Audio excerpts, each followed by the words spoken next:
जय हिंद दोस्तों। स्वागत है आपका एक बार फिर से हमारे YouTube चैनल सरकारी समाचार पर, जहां पर हम आपके लिए लाते हैं सभी परीक्षाओं के बारे में और सभी सरकारी नौकरियों के बारे में समस्त और संपूर्ण जानकारी। तो दोस्तों, बड़ी अपडेट निकल कर आती है BRO की तरफ से। BRO यानी कि बॉर्डर रोड ऑर्गेनाइजेशन, सीमा सड़क संगठन की ओर से, जहां पर सीमा सड़क संगठन ने निकाला है एक नोटिफिकेशन और मांगे हैं आवेदन 876 पदों पर। जी हाँ दोस्तों, कुल 876 पदों पर आवेदन मांगे गए हैं।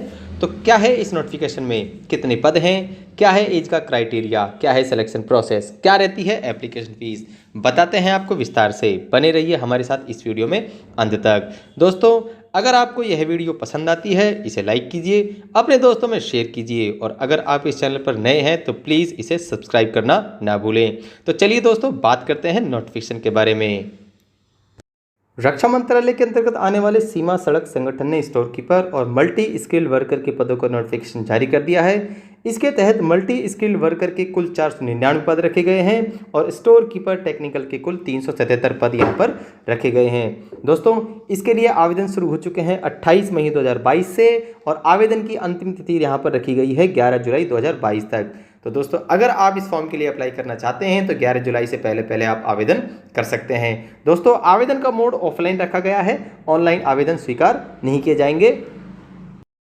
दोस्तों, अब बात करते हैं वैकेंसी डिटेल्स के बारे में। तो स्टोर कीपर टेक्निकल के लिए कुल 377 पद यहाँ पर रखे गए हैं, जिसमें से अनरिजर्व कैटेगरी यानी कि जनरल के लिए 157 पद, SC के लिए 53 यानी कि 53, ST के लिए 26 OBC के लिए 103 और EWS कैटेगरी के लिए 38 यानी कि 38 पद यहाँ पर रखे गए हैं। और दोस्तों, अगर हम बात करते हैं मल्टी स्किल्ड वर्कर के पदों के लिए, तो कुल पद यहाँ पर मल्टी स्किल्ड वर्कर के लिए रखे गए हैं 499, जिनमें से अनरिजर्व कैटेगरी के लिए 164 पद, SC के लिए 90 यानी कि 90, ST के लिए 50 यानी कि 50 पद, OBC के लिए 177 पद हैं और EWS के लिए यहाँ पर 18 पद देखने को मिल जाते हैं। उसके बाद दोस्तों, अगर हम बात करते हैं एज लिमिट या एज क्राइटेरिया के बारे में, तो अलग अलग पदों के लिए अलग अलग उम्र यहाँ पर आपको देखने को मिलती है। स्टोर कीपर टेक्निकल के लिए आपको 18 से 27 वर्ष की उम्र रखी गई है और मल्टी स्किल्ड वर्कर के पदों के लिए आपको 18 से 25 वर्ष की उम्र यहाँ पर देखने को मिलती है। इसके अलावा दोस्तों, अनुसूचित जाति और अनुसूचित जनजाति के लिए सरकारी नियमों के अनुसार छूट का प्रावधान यहाँ पर दिया गया है। और दोस्तों, अगर हम बात करते हैं एप्लीकेशन फ़ीस के बारे में, तो यहाँ पर जनरल, OBC, EWS और एक्स सर्विसमैन के लिए 50 रुपये का शुल्क यहाँ पर तय किया गया है और SC और ST कैटेगरी के लिए यहाँ पर कोई भी आवेदन शुल्क देखने को नहीं मिलता है। अगर हम बात करते हैं एजुकेशन क्वालिफिकेशंस के बारे में, तो मल्टी स्किल्ड वर्कर के पदों पर आवेदन करने के लिए आपके पास किसी भी मान्यता प्राप्त संस्थान से 10वीं का सर्टिफिकेट होना चाहिए और उसी के साथ आपको ITI का डिप्लोमा भी आपके पास होना चाहिए। और दोस्तों, अगर हम बात करते हैं स्टोर कीपर टेक्निकल के पदों के लिए, तो इस पद पर आवेदन करने के लिए आपके पास 12वीं होना आवश्यक है और उसके साथ साथ स्टोर कीपर की नॉलेज भी आपके पास होनी आवश्यक है। और दोस्तों, अगर हम बात करते हैं सिलेक्शन प्रोसेस के बारे में, तो सिलेक्शन प्रोसेस के लिए आपको लगभग 5 स्टेजेस से गुजरना होगा। सबसे पहला आप देंगे रिटन एग्ज़ाम, उसके बाद आपका होगा फिजिकल एफिशिएंसी टेस्ट यानी कि शारीरिक दक्षता परीक्षण, उसके बाद होगा आपका प्रैक्टिकल टेस्ट, चौथे नंबर पर आपका डॉक्यूमेंट वेरिफिकेशन और सबसे लास्ट में आपको देना होगा मेडिकल एग्जामिनेशन। तो दोस्तों, इस तरह आप सिलेक्शन प्रोसेस को पार कर सकते हैं। तो दोस्तों, अब हम बात करते हैं सीधा ऑफिशियल नोटिफिकेशन के बारे में। तो यह है हमारा official notification border road organisation की तरफ से। Application form for recruitment Indian national males only. तो आप ये ध्यान रखिएगा, केवल मेल्स ही अप्लाई कर सकते हैं, यानी कि पुरुष अभ्यर्थी अप्लाई कर सकते हैं, महिला अभ्यर्थी इस फॉर्म के लिए अप्लाई नहीं कर सकती। और आप ये बात ध्यान रखिएगा दोस्तों, इस एप्लीकेशन को केवल कैपिटल लेटर्स में ही भरा जाना चाहिए। अगर हम बात करते हैं यहाँ पर आगे नेम ऑफ पोस्ट कि आप किस पोस्ट के लिए अप्लाई कर रहे हैं, मल्टी स्किल्ड वर्कर के लिए या फिर स्टोर कीपर टेक्निकल के लिए, उस पोस्ट का यहाँ पर नाम आएगा। यहाँ पर आएगा आपका पासपोर्ट साइज फ़ोटो। उसके बाद दोस्तों, अगर हम बात करते हैं नीचे आगे कैटेगरी इन विच अप्लाइड कि आप किस कैटेगरी से अप्लाई कर रहे हैं, अनरिजर्व के लिए, EWS के लिए, SC के लिए, जिस भी कैटेगरी से आप हैं उस कैटेगरी का नाम यहाँ पर आएगा। वेटेज मार्क कि आपको 10th में कितने मार्क्स मिले हैं, 12th में कितने मार्क्स मिले हैं, ITI, पॉलिटेक्निक, जिस भी फील्ड में आपको मार्क्स मिले हैं वो मार्क्स आप यहाँ पर डिटेल में भरेंगे। उसके बाद whether belong to minority community, कि आप किस कम्युनिटी से आते हैं, मुस्लिम, क्रिश्चियन, सिख्स, बुद्धिस्ट, जिस भी कम्युनिटी से आप आते हैं उस पर आपको टिक लगाना होगा।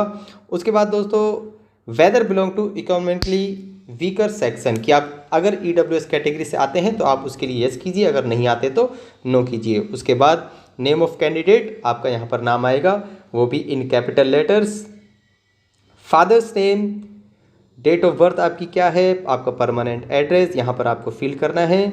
उसके बाद एप्लीकेशन फ़ी डिटेल्स, यानी कि आपको फ़ीस की डिटेल्स देनी होगी, किस बैंक से है, ऑनलाइन पेमेंट का रेफरेंस क्या है, ट्रांजैक्शन डेट क्या है और कितने अमाउंट आपने पे किया है। उसके बाद दोस्तों अगर हम बात करते हैं आगे इसके लिए whether son of ex serviceman, कि आप एक्स सर्विसमैन के बेटे हैं तो आप यस कीजिए, नहीं है तो नो कीजिए। ये सारी डिटेल्स आपको फिल करनी होगी। वेदर सन ऑफ सर्विंग, कि आप किसी कार्यरत सेवा कर्मचारी के बेटे हैं या फिर आप किसी रिटायर कर्मचारी के बेटे हैं, उसकी डिटेल्स आपको देनी पड़ेगी। Whether any brother serving in GREF, कि क्या कोई आपका भाई सेवा कर रहा है GREF में। Do you hold NCC B certificate, क्या आपके पास B सर्टिफिकेट है NCC का या फिर आपके पास C सर्टिफिकेट है NCC का, उसकी डिटेल आपको यहाँ पर देनी होगी। उसके बाद दोस्तों अगर हम बात करते हैं मेन टॉपिक्स के बारे में आगे, एसेंशियल क्वालिफिकेशंस के बारे में, तो यहाँ पर आपकी एसेंशियल क्वालिफिकेशंस आएंगी जैसे कि 10th 12th या फिर ITI या फिर आपने पॉलिटेक्निक किया हुआ है वो। तो यहाँ पर जैसे आप भरेंगे 10th बोर्ड, तो किस ईयर में आपने वो 10th बोर्ड पास की है, किस बोर्ड से पास करी है, क्या सब्जेक्ट्स थे, कितने आपको मार्क्स मिले और कितने में से मिले, और उसका टोटल परसेंटेज यहाँ पर आएगा। तो दोस्तों आप इसको ऐसे भर सकते हैं। उसके बाद अगर हम बात करते हैं नीचे आगे टेक्निकल एजुकेशन के बारे में, तो यहाँ पर टेक्निकल एजुकेशन के बारे में आपको डिटेल भरनी होगी। जैसे आपने अगर ITI किया हुआ है या फिर आपने पॉलिटेक्निक किया हुआ है या फिर आपने BTech किया हुआ है, उसकी डिटेल्स आपको यहाँ पर भरनी होगी। अब हम बात करते हैं एज लिमिट्स के बारे में, तो यहाँ पर एज लिमिट और रिलैक्सेशन यहाँ पर दिए हुए हैं।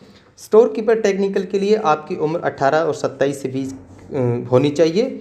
उसके बाद अगर हम बात करते हैं मल्टी स्किल वर्कर के लिए, तो आपकी उम्र 18 से 25 वर्ष के बीच में होनी चाहिए और सरकारी नियमों के अनुसार आपको छूट दी जाएगी कैटेगरी वाइज, ये मैं आपको पहले बता चुका हूँ। यहाँ पर आप देख सकते हैं कैटेगरी वाइज रिलैक्सेशन दिया हुआ है। अनरिजर्व और EWS कैटेगरी के लिए कोई भी रिलैक्सेशन यहाँ पर देखने को नहीं मिलता है। SC और ST कैटेगरी के लिए आपको 5 साल की छूट देखने को मिल जाती है। अदर बैकवर्ड क्लास यानी कि OBC कैटेगरी के लिए 3 साल की छूट यहाँ पर देखने को मिल जाती है। सेंट्रल गवर्नमेंट सिविलियन एम्प्लॉय यानी कि अगर आप एक्स सर्विसमैन हैं तो उसके लिए भी आपको यहाँ पर छूट का प्रावधान देखने को मिल जाता है, ये जैसे कि आप देख सकते हैं। और अगर हम बात करते हैं जम्मू एंड कश्मीर माइग्रेंट की, यानी कि जम्मू और कश्मीर के निवासी यहाँ पर रह रहे हैं, उनके लिए भी 5 साल का प्रावधान यहाँ पर दिया हुआ है।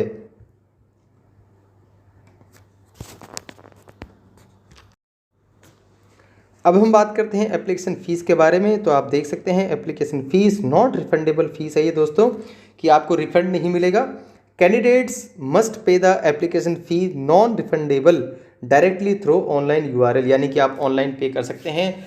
आप गूगल पे से, फ़ोनपे से, अपनी UPI ID से, किसी भी प्रकार से आप फ़ोन पे ऑनलाइन फ़ीस का पेमेंट कर सकते हैं। यहाँ पर आप देख सकते हैं कैटेगरी वाइज फ़ीस का डिटेल्स दी हुई है। General candidates and EWS including ex serviceman के लिए आपको 50 रुपये का पेमेंट करना होगा। अदर बैकवर्ड क्लास कैंडिडेट्स यानी OBC के लिए 50 रुपये का पे करना होगा, और शेड्यूल कास्ट यानी SC के लिए और शेड्यूल ट्राइब यानी ST के लिए आपको कोई भी फ़ीस यहाँ पर नहीं देनी होगी। उसके बाद दोस्तों candidates of SC ST category are not required to pay application fee और अटैच एनी कॉपी, आपको किसी भी प्रकार की फ़ीस देने की आवश्यकता नहीं है।